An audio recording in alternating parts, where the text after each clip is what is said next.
Okay, so question number 2. So I'm going to go through the chat, and we've got Fern said, how can I attract clients who may benefit from my services, even if they're unsure they will? What a great question. So Fern, where are you from again? Pemberton is where Pemberton. I live. Yeah. Okay, great. Well, good to see you. Okay, so how can I attract clients who may benefit from my services, even if they're unsure they will? Can you give an example of this? Sure. So my body of work is nature connection for youth and adults. And for instance, this summer I ran very successful summer camps. They were all full. But then hardly anyone signed up for my year-long program. So there's like this difference between, Oh. Families that are just bought it, they're not unlearners or home learners. But I have contact with them. And then when I speak to them about, they're like, oh, we already do nature connection. They ski and they do all this mountain recreation stuff. And I'm like, no, the kind of nature connection I do is different. I don't say that directly to them, but it's like this, I see how their kid is benefiting and growing in ways that they can't grow in ski school or whatever. And so, if that gives you context, that's where that question's coming from. Yes, thank you. So now the year-long program, is that for the kids or adults? Right now I'm just running a kids one, but I'd like to launch an adult one too.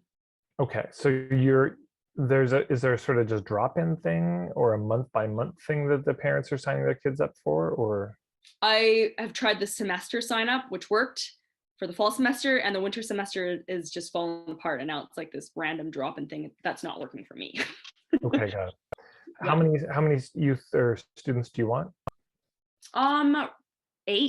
Okay. 8 would be all I could hold right now. Okay, so the goal would be if you could have 8 ongoingly, this would work for you. Yes. Okay, and how many do you have coming on average right now? Well, 5 max for the year-long programs, but with the drop-ins, it's like maybe 1 kid will show up, maybe 4 kids will show up. Okay, yeah, hard to make plans. Yeah. Okay, so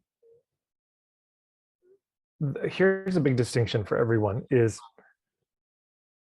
well, it's just hard to sell something that people don't want to buy. Impossible, unwise, not a good idea. Yeah. So if they're not, the core metaphor I use, your ideal clients are on island A. They've got some problems, some symptoms they don't like. They want to be on island B where there's some result that they're craving. If there's no island A and no island B, your boat that could take them from one island to another is useless. But we say, aha, but you see, this could help them. And it sort of doesn't matter if it could help them if they're not aware of the symptoms, number one. And number two, if they don't think that this could help them with that. So okay, so that's the general setup. So you've got basically the journey from island A to island B, and you've got the boat. Now, in this case, my guess is what most people are buying is the boat. Fundamentally, they've heard about nature connection stuff. They want that for their kids, or it's childcare and it's available and it's cool and their kid has good stories when they come back, but they're not so connected to nature. They're into that. So I'm curious, what percentage of your people do you think are like, yes, nature connection, and they're really deep into it? Which percent are just, this is childcare and it happens to be cool? I would say maybe with the clients that I have right now, like 1 out of 5, it like really gets it. And it's just like, and then 4 out of 5 are kind of like, oh, this is available. Like, I think it's working for us, but they don't fully understand what I'm offering. Right. So your goal would be to have 5 out of 5 or 8 out of 8 being really gung-ho about the nature connection. Okay, so there's a short game, there's a long game here. The short game would be to make a list of all those parents who fully get it around nature connection. And now you can do this one-on-one. You can invite them over for dinner. You could do a Zoom call, however you want to do it. If you could get them all over in one room together, this would probably be the best. But you ask them, you just basically say, I want to grow this. Where do I find more parents like you? I've been looking around Pemberton. I don't see anything.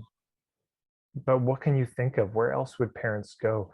Is there a Waldorf school? Is there Are there some hiking clubs? Are there some pagan things? I don't know, permaculture.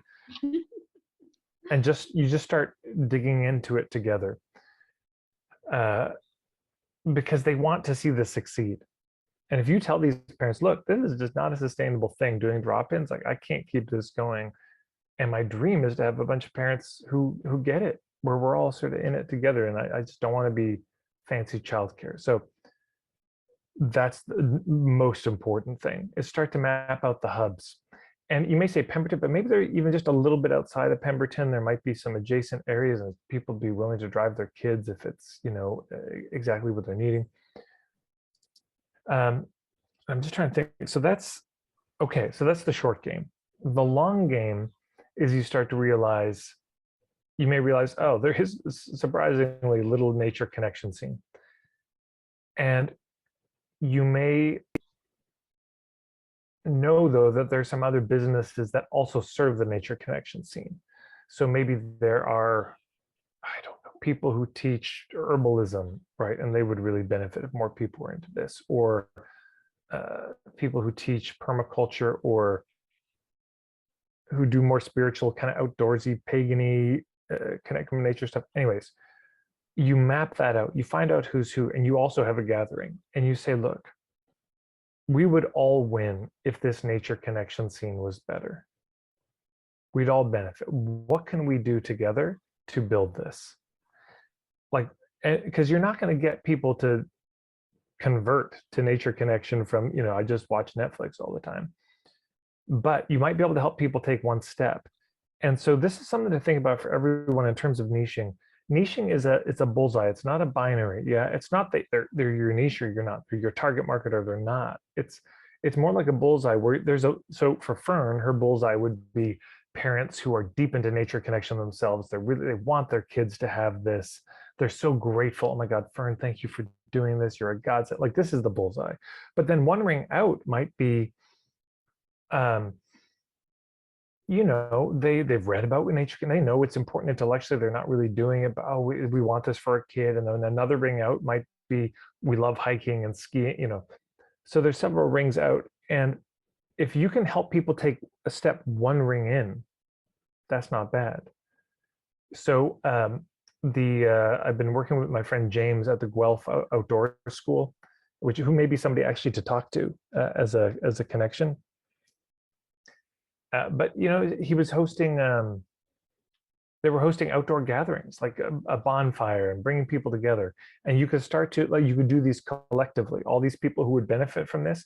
But you might also find a hiking club in town, and say like, "Hey, I do this weird nature connection stuff. Like, do you want to do a co-pro? You want to co-produce a gathering?" And I'll kind of introduce them to this. And some of them then at that point might be like, "Wow, this is cool. Bring your kids. They're gonna make a fort. They're gonna make fire with their bare hands. Or we're gonna do all these things." And some of the parents just might be, "Oh my God, my kid loved this," and lean in and be interested. Third idea is, and again, this is for everybody. This is find all the outdoor schools you can. Maybe you've already done this, but make a list of them all across Canada, the States, and call them up and say, "Hey," you might even think about hosting a Zoom call to bring them all together. But you say, "Hey, I'm struggling. Maybe you're struggling too. Let's talk about it. Like, I can share what's working for me. You can share what's working for you." But if you can find some really thriving outdoors, kind of situations like this, and ask them, how did you fuck up in the beginning? What would you recommend not doing? What advice do you have for me? That kind of thing. You can learn a lot. This for all of you. If you find somebody 10 years ahead of where you are, it will shave years off your growth curve.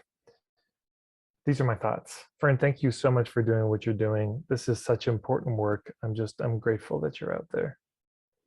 Thanks, Tad. You're welcome. Good to see you. Okay.